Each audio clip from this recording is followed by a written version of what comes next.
All right, so today I wanted to talk a little bit about this particular AR-15 setup. And I don't feature this AR a whole lot on my channel, and don't really know why, but I'm pretty much finished with everything that I want to do to this particular carbine. And I don't think I'm going to change anything out. I quite like how everything's turned out on this. So now that I'm pretty much finished with this particular rifle setup, I wanted to talk a little bit about it and why I picked the parts that I did. And I have changed out a few things on it, but I generally have an idea of what I want to do to an AR-15 or a pistol when I build it out. And I wanted to make this particular setup more of a general purpose rifle. And I know recce or general purpose is kind of thrown out there a whole lot without anybody having a real idea of what it means. What it means to me is that it's going to be basically a full length rifle setup, so you can put a stock on it. It's going to have decent ballistic coefficients, decent velocity, whether it be like a 13.7, 13.9, 14 and a half, or 16.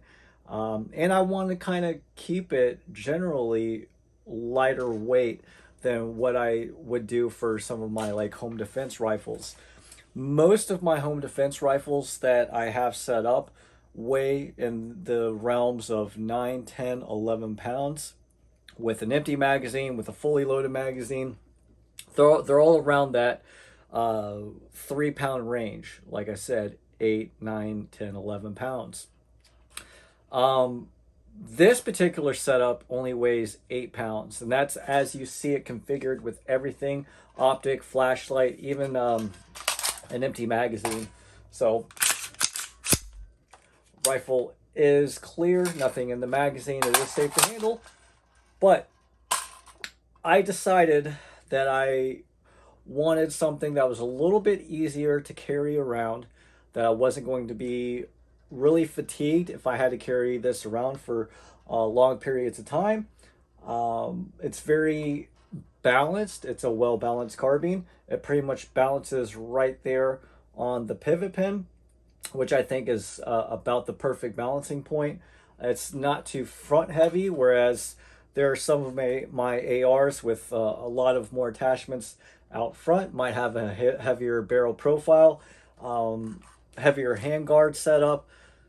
They're a little more front heavy, and if your rifles are more front heavy, I definitely think that that fatigues you a little bit more. Um, I work out, so it makes it a little bit easier to carry around fully kitted, 10, 11 pound rifles, but those definitely get old after a while. So I kind of wanted something that was a little more mid range, where I didn't have to spend a ton of money on a rifle setup. And like I said, I wanted to kind of keep it generally pretty lightweight. I think 8 pounds for an LPVO flashlight setup with a stock configuration and a full length barrel, 16-inch barrel, I think is really, really good. So um, I'll start with the lower receiver. The lower receiver, you can save a little bit of weight just by going with a general mil spec forged lower. A lot of times your billet aluminum lowers are going to weigh a little bit more. They're going to be a little fancier, but they'll actually weigh a little bit more. And I usually go with Aero Precision. This is an Aero Precision X15 lower. I bought it stripped. I think these are about the gold standard when it comes to cheap or budget mil spec lowers. Not that I ever had an issue with a PSA or even an Anderson. I have read quite a bit of people have had like fitment issues with like their pivot pins, takedown pin, just other parts not fitting as well, being loose in the tolerances with your bolt catch, bolt release, things of that sort with like Andersons. Not so much with PSA. I think PSA's kind of up their game a little bit as far as their manufacturing. I've never had an issue with PSA, but I usually go with Aero Precision now, whether it be M4E1 or their X15s. Their X15s are just going to be your standard stripped mil-spec lowers, and their M4E1s are going to have integrated trigger guards, have a little more fancier designs, can be a little bit more expensive. I picked these lowers up for about 80 bucks a piece. You may be able to find them cheaper. I think 80 bucks is about the going rate for them. So, and I like to buy them stripped because I usually change out the grip, trigger, even like receiver extension, stock. I usually change out most of the parts anyway. So I usually like to stick with a stripped lower. Now the upper receiver, I can build out a decent upper receiver, and honestly, I could probably build this upper receiver just as it is pretty well. And I think Aero Precision does a relatively good job with what they have. And this is a built-out upper receiver group from Aero Precision. And it came with a mil-spec upper receiver without a forward assist. Without the forward assist, it does save a little bit of weight. And some people don't like forward assist because you can see that the bolt carrier group did not go into battery there. And that's because I rode the charging handle. So if you don't have a forward assist, you can just push up on the bolt carrier group like that.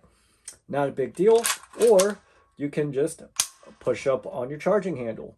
Or you could just not ride your bolt and just bring it all the way home and you'll be just fine. So I don't think a forward assist is necessarily needed. Some people swear by them.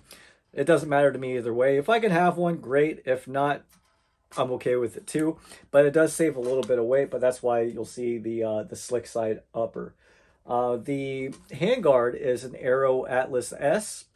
It does come with anti-rotation on both sides, which is kind of nice.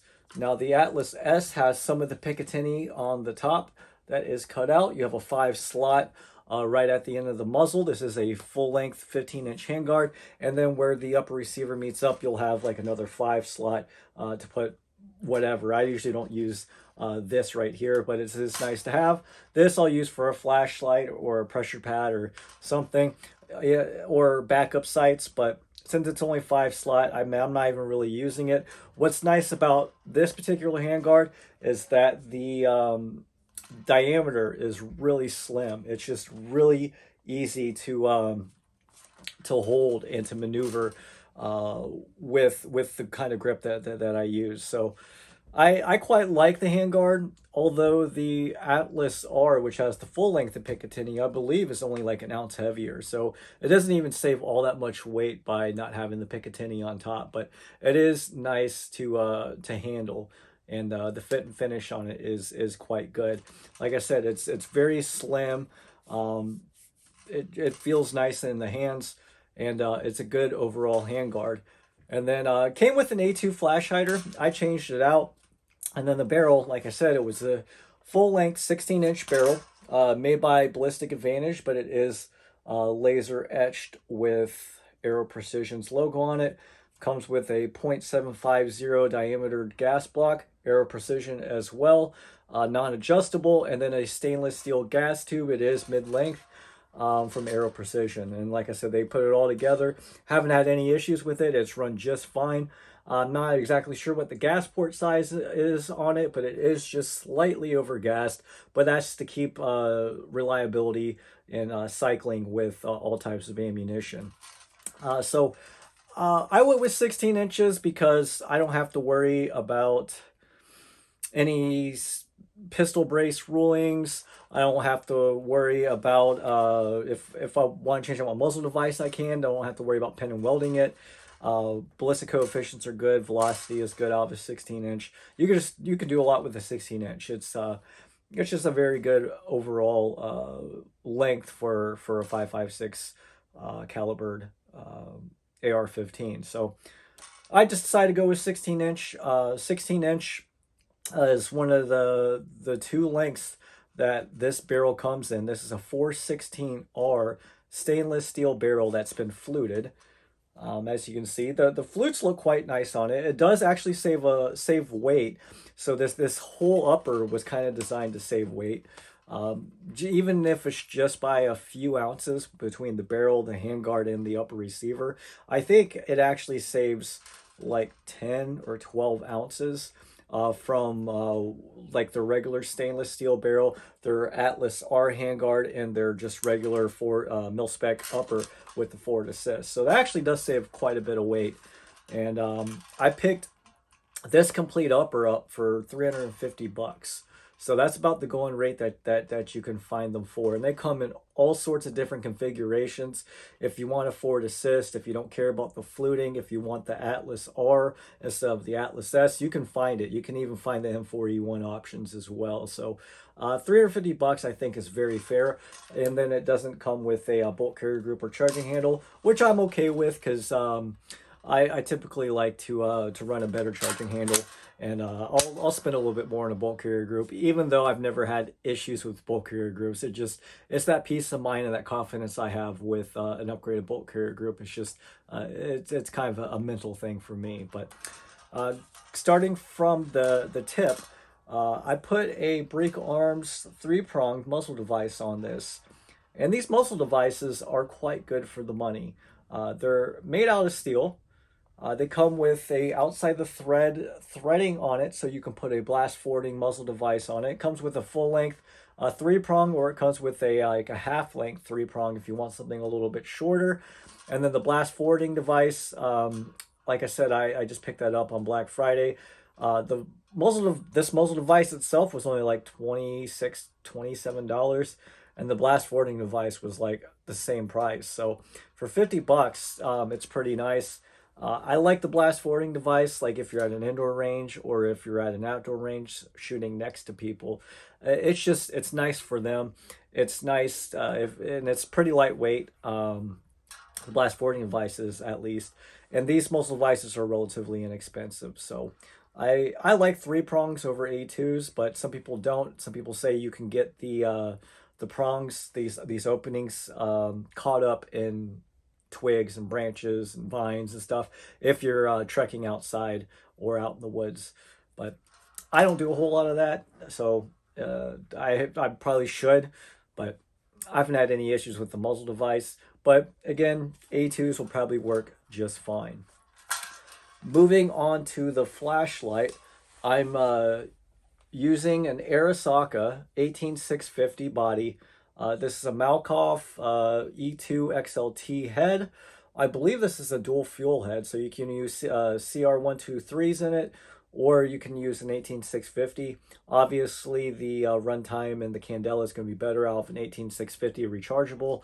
I believe it's either 55 or 59,000 candela altogether. It might only be 500 or 600 lumens. I can't remember off the top of my head. I know it's around that range. It's got a momentary only tail cap on it.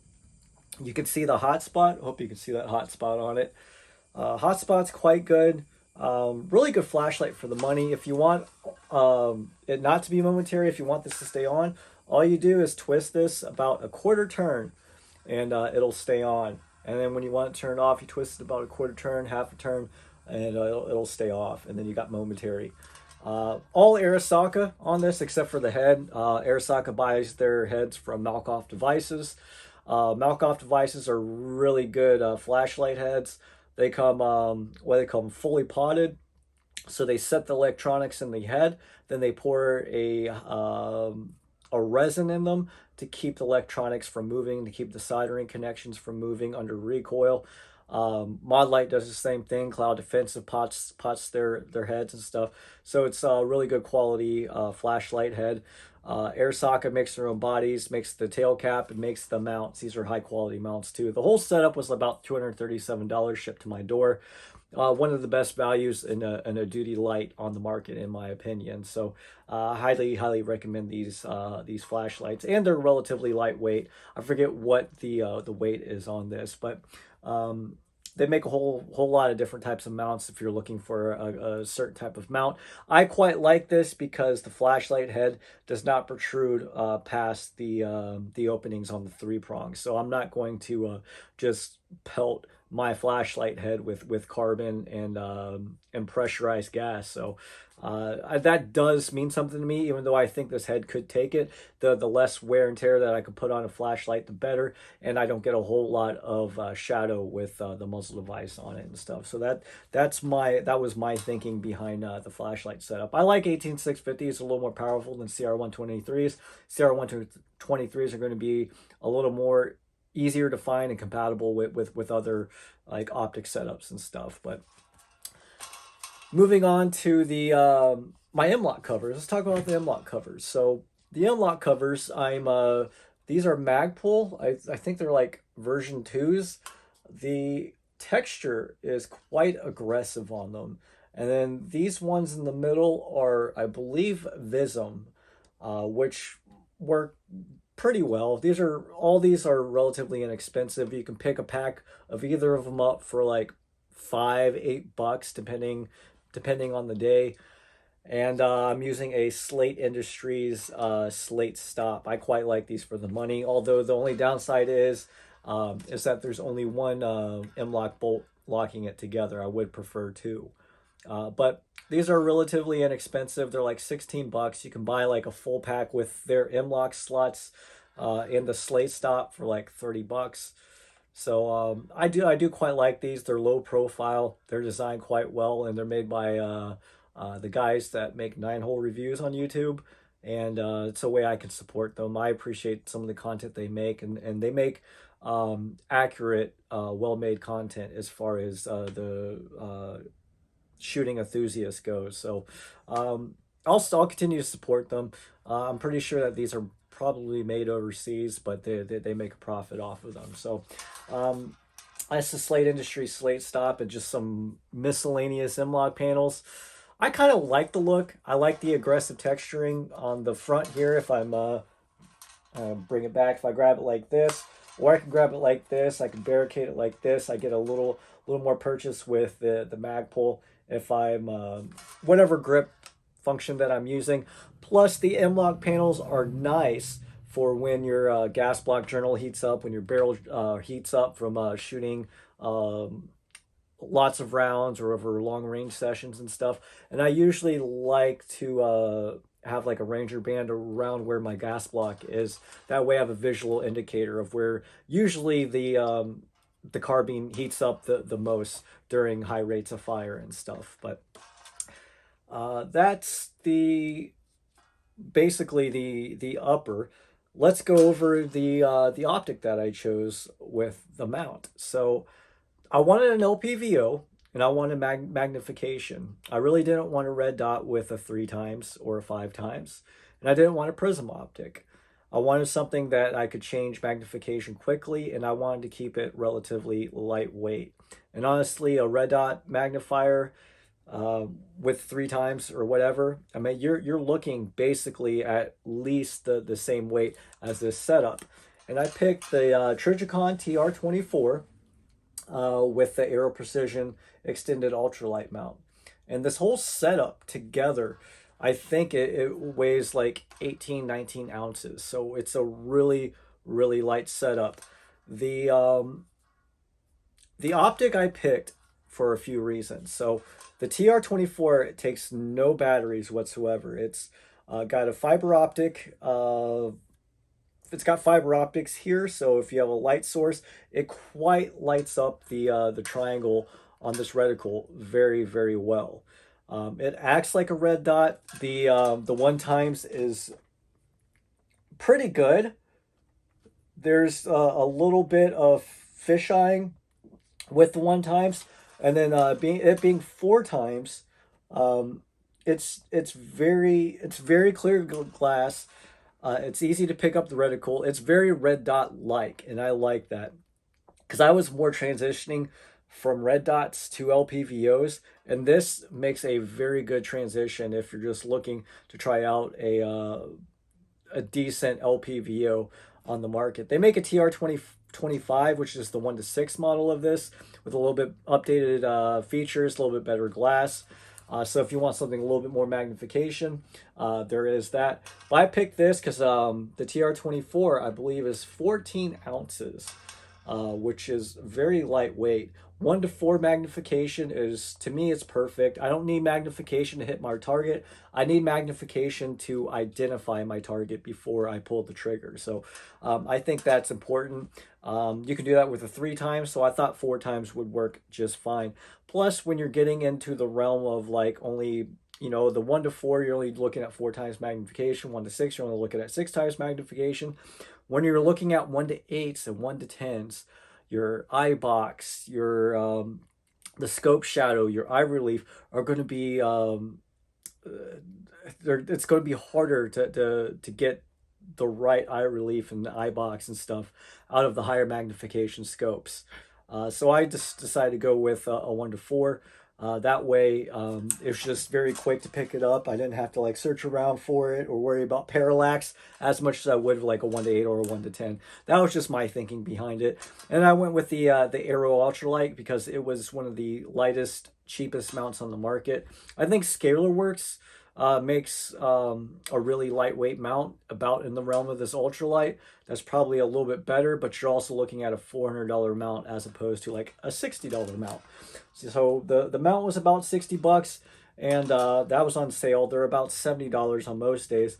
And this TR24 is actually quite expensive. It's about a $700 optic. Let's call it $725 with the switch view, and it is made by MK Machining. That was about 25 bucks. So not the cheapest optic out there on the market, but the Trijicon name, the warranty, the quality that you'll get out of that optic, I think is one of the best in my opinion. So, and it's American made, so I'm really happy with the TR24. I will, if I have more disposable income down the road, I'll probably buy more TR24s. I'm looking at buying a TR25 down the road. I actually quite like Trijicon LPVOs, especially the TR24s. So I'll continue to run it. I think this is about the perfect optic setup on this particular carbine. Keeps it very, like I said, very lightweight, 8 pounds for the complete setup. You'd be hard pressed to do that with another optic system, although you'd probably be getting greater magnification and stuff out of another optic setup. Thought about going with like a Vortex Viper PST Gen 2, kind of a pig. I think it's like 23 ounces for that thing.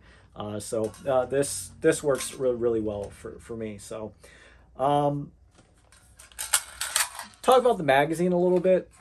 I just picked a Duramag C Products. It's aluminum. It's in gray. Kind of matches more of a wolf gray than the Magpul gray. As you can see there, there's BCM. That's a trigger guard. That's in wolf gray. Kind of matches the mag a little bit better. These Duramags I pick up for about 10 bucks. They work. They're good mags. One thing about aluminum mags is it makes some noise, but I color match my mags. I do it for the gram. They're good mags, but it's kind of nice that they come in colors. No other reason really. Lancer made a gray magazine. I'd probably buy a Lancer mag because Lancer is my go-to for magazines. But that's my Instagram magazine that I put in there to kind of keep the whole theme of like the gray accents going. BCM trigger guard, like I mentioned, in wolf gray. They do not come in this like Magpul gray. It's going to be more in this lighter gray. I picked these up for like $3 a piece. It is oversized. It's made out of polymer. It's a nice little upgrade. Not that you really need the, you need the trigger guard, but it being oversized, since I live here in Florida, don't wear a whole lot of gloves when I shoot a whole lot. So it's just nice to have. It's nice not have to worry about your finger getting caught on anything. Or I've had it where when I am wearing gloves, that my glove finger, especially if your gloves are a little oversized, gets caught underneath the trigger and stuff, and you don't want that to happen. So that is the trigger guard, the magazine. We'll go over the trigger. Trigger is a Rise Armament RA535. It's on safe. Take it off. Really nice trigger. I'm very happy with the trigger. There's the reset. Try this again.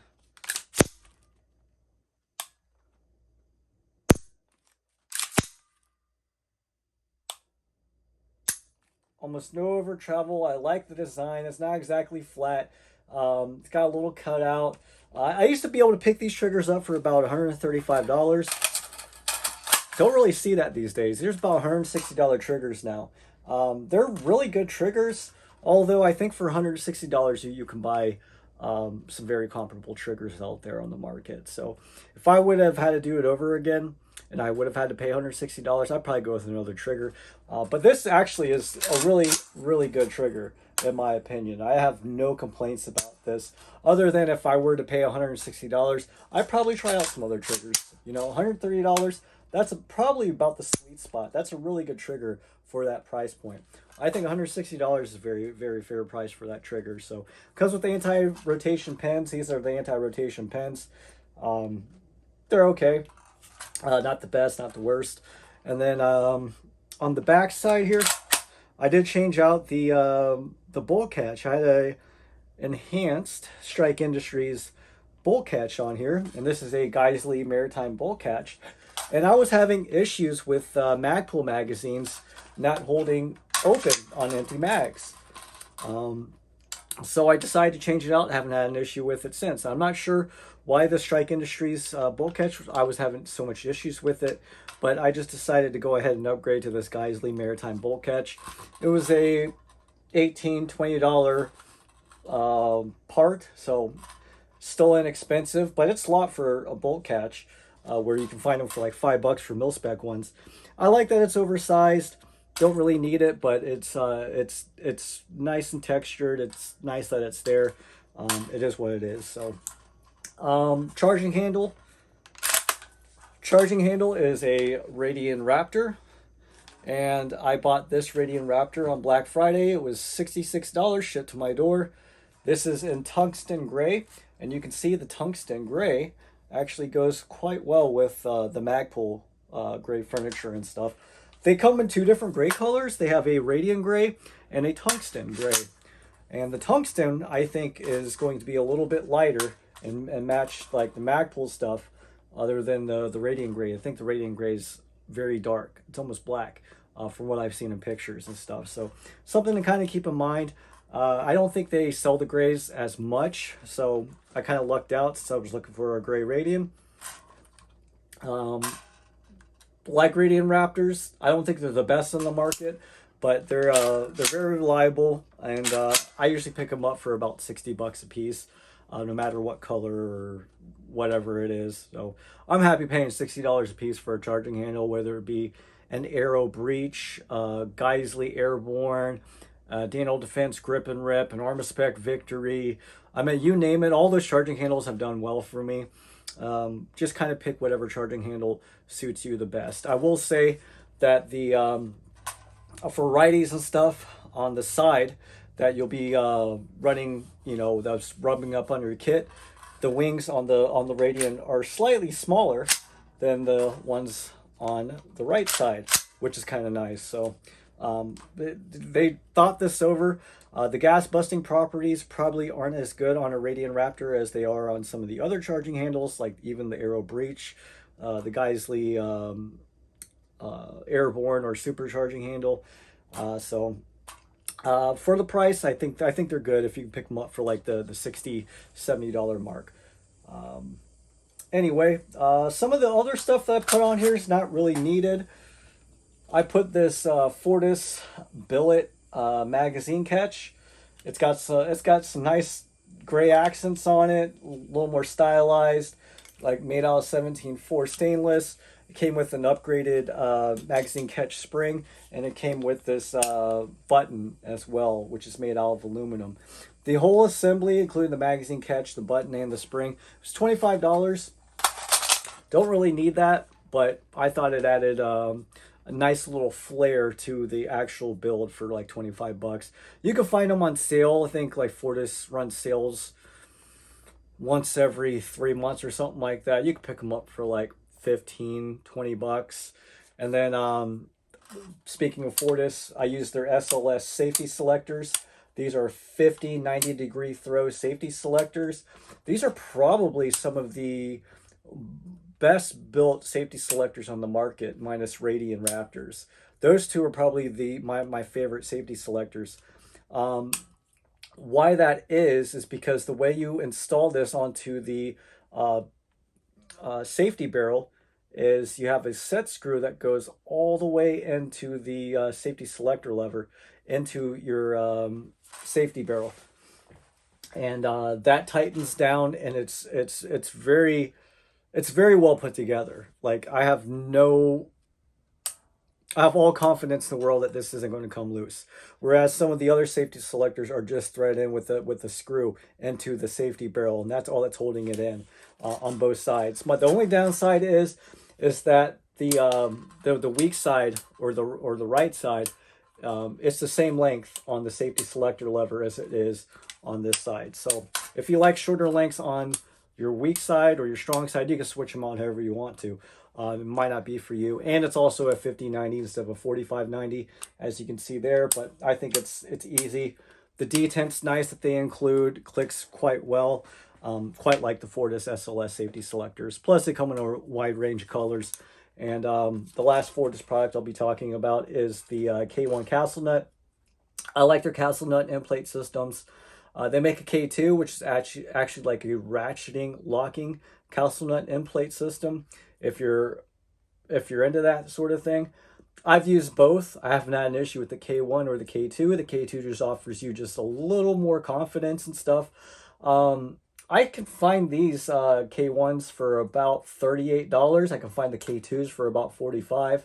That includes the end plate, the Castle Nut, and the end plate also has a QD socket for slings and stuff. So it comes in a wide range of colors. Like I said, you can come locking or non-locking, but the Castle Nut is actually a tapered design. So when you tighten it down onto the end plate, it tapers into the end plate, and it's very secure, is what I'm trying to say. So quite good, in my opinion.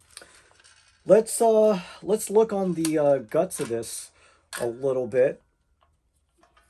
And I'm running a Sharps Rifle Company bolt carrier group in nickel boron. I run a whole lot of Sharps Rifle Company bolt carrier groups. I think they're quite good. They're kind of expensive. I picked this up for $184. That included tax and shipping. Most of the carrier is going to be made out of S7 tool steel. This is NIBX, not just nickel boron. I believe that's a different finish, if I'm not mistaken. And then the carrier portion's a little bit larger in diameter, so you won't have bolt bounce and carrier tilt. The bolt's actually made out of S7. The extractor, the ejector rod, that's all made out of S7. Comes with a mil-spec firing pin that's chrome plated. It's got some nice designs on it. Well-made staking on it. Really good bolt carrier groups on the market. The quality's kind of gone down in the last few years, but they're still good, especially for the price. One thing I'm willing to splurge on a little bit more is bolt carrier groups. So I like Sharps Rifle Company. I did polish this bolt carrier group, hand polished it, at least in the areas that rub. I kind of did the whole outside carrier portion. I don't really do the bolt. Been a good bolt carrier group, although I do prefer the DLC over the NIBX, to be honest with you. So I just picked the NIBX because it kind of goes with this weird gray build that I had going on, and haven't had any issues with it. Haven't had any issues with most bolt carrier groups on the market, so it's just something to kind of keep in mind. And then the buffer spring that I'm using is actually it's an Armaspec silent captured spring. So this is kind of the budget version of a JP Enterprises silent capture spring. I picked these up. I used to be able to pick them up for $50 a piece. Now they're like $60. This is just a regular carbine one, and it's very smooth actually. So don't really need an H1 for a 16. Thought about running an H1. It's very smooth. You can decide whether or not you think that's louder or not than just a regular spring and buffer weight in there. I quite like them. Never had an issue with the Armor Spec ones. I do think the action's a little smoother on this, so I quite like the Armor Spec silent captured springs. So if you're looking to try one out just to see if you like it or not, highly recommend those Armor Spec silent captured springs. And then the receiver extensions, a Geisley receiver extension. I usually pick those up on a sale. They run sales with whatever color that you want when they're receiver extension. I picked it up with an H2 buffer weight and their Super 42 braided wire buffer spring. That was, I believe it was like $62 for the receiver extension, calcium nut and end plate, and the Super 42 braided wire buffer spring and H2 buffer weight. And I just threw the gray Geisley receiver extension on this because it was gray. And that's kind of why I picked it up. Not that Geisley makes anything better. Like, you could probably run a mil-spec one just fine. I just know their specs are going to be on point. And if they're not, they'll exchange it. So Geisley receiver extensions have been really good. And then the stock, this is a Magpul CTR stock. It's just basically an upgraded version of their MOE stock. So it has this locking portion right here, and you can see is no movement whatsoever. The butt pad isn't the greatest. I wish it was just a little bit thicker. And the cheek weld, I wish was a little bit thicker too. I wish it would have had a little bit better cheek weld on this. And I know they make the STR and the ACSL, but this is just, it's a very small, lightweight stock. And I kind of wanted to fit that with this build. The STR is significantly wider and heavier and everything. So I think that would have added like 6 more ounces to this build, which it wouldn't be the end of the world on the back end of it, but it's nice just to call this a nice even 8-pound carbine, in my opinion. And one of the ways I was able to do that is with this Magpul CTR stock. I like Magpul stocks, and I like B5 system stocks. I've tried some other ones. A stock is a stock. There's definitely some better enhancements on stocks. Like the Stop Mod stocks have good cheek weld on them. I like the QD end plates or QD points for most Magpul stocks. They've worked really well for me.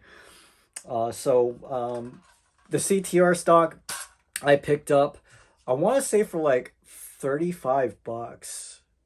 So I can pick these up all day for $35. Any of the the STRs, the ACSLs, even the ACSs, I usually have to pay about $50 or $55 for those. So I saved a little bit of money. They are a little bit shorter than like your ACSL, so sometimes you have to run it out just a little bit further on your buffer position than you normally would, but good stocks altogether. And the last thing I'll talk about is the grip, Magpul K2 Plus grip. These are my go-to grips on AR-15s. There are other good grips on the market. You know, B5 makes good grips, although they don't have a storage compartment. People really like BCM grips. I would like BCM grips. I've ran these K2s for so long, I'm used to them. So I picked these K2s up, K2 Plus, with the rubber overmolding. I picked these up all day for $16 a piece. So really an expensive upgrade for a carbine. I definitely would recommend changing out some of your touch points, like your grip, your stock, stuff like that. Your charging handle, you don't really touch that much when you're actually shooting it. So I don't think it's necessarily needed for like an upgraded charging handle. But that's just my thinking behind this particular carbine setup. So I know this is a little bit longer video than what people usually have attention for on YouTube, but I really like to go in depth on most of my builds, the parts that I put on it, how much they cost, things of that sort. And then like I mentioned before, I think having a plan when it comes to building out a carbine is really important. It'll save you a lot of time, a lot of money down the road if you have a general plan of what you want to do with it. So Really, really happy with how this turned out. Not saying these parts are going to work for you, but if you have if you've been looking to build one of these out, I think this does everything well, but it doesn't do any one thing great, other than maybe velocity. So, but yes, that is my Aero Precision general purpose rifle build. 8 pounds even with an empty magazine. Really well balanced. It's nice. Got a quick reticle. Got 4 times magnification. Lightweight. Like I said, couldn't be happier with it. So let me know what you guys think. Let me know in the comments. Have you built out a general purpose rifle? Have you used Aero Precision? And what do you guys think? So anyway, thanks for watching, guys, and join me next time.